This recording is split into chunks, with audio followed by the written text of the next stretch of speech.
need you. So serene, so pleased. And you are here. Hisoka eased back onto his pillow, wanting to put more distance between them. I don't know what to do. I do not mind.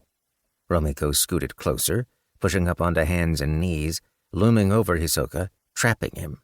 Their hair curtained the rest of the world from view. Hisoka wondered if there was impish allure at play.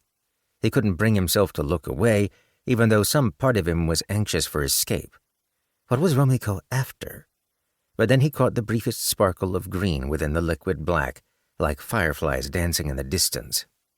He watched intently, hoping it would happen again, noticing too late that the space between them had diminished considerably. With a smile that set off another spiral of green sparks, Rhomiko kissed the tip of his nose.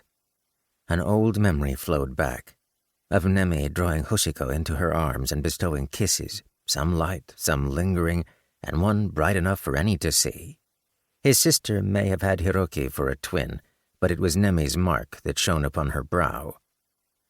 Rhomiko next pressed a soft kiss to Hisoka's forehead, as if trying to bestow the mark shining in his memories.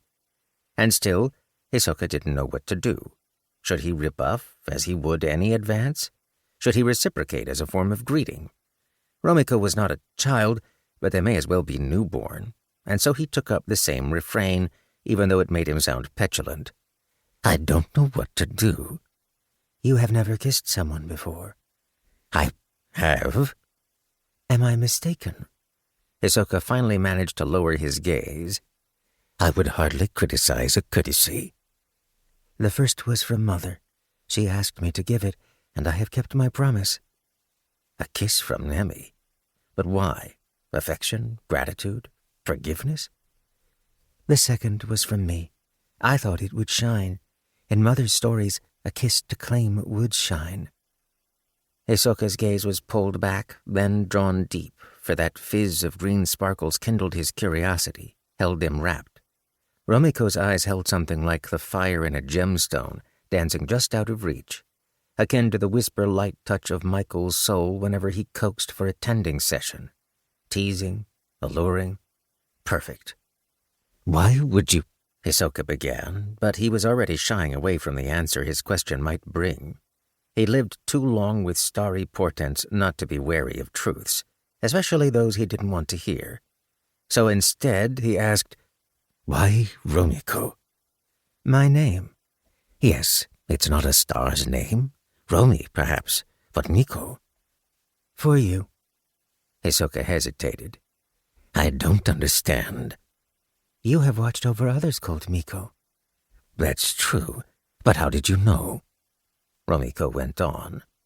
You oversaw their happiness, and you envied their happiness. You wished for a Miko of your own, or a Michael of your own. I'd never, at least not in so many words. Mother must have known what you wished for. With all the confidence of stars who know the truth simply because it is true, Rhomiko declared, I am the answer. 2. Washed up. The sea had nearly doused the sun when Cinder dragged himself wearily onto the beach below Stately House.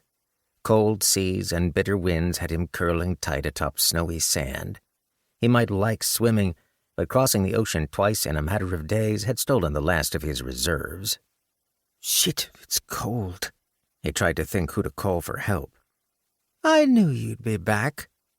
Dunce and double dunce. Hey, friend, here to do me in? That would hardly be sporting, not when you've already half-killed yourself. Cinder had been expecting teeth, or perhaps claws. Instead, a tongue rasped across his shoulder, and a velveted paw rolled him onto his back. He stared with mute misery into mocking eyes. Come along, damsel.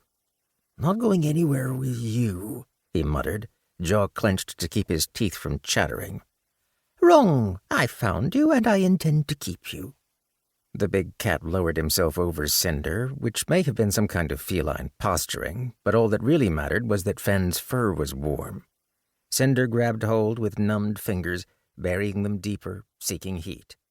Unless you want to be scruffed like a kitten, you'll need to get on my back.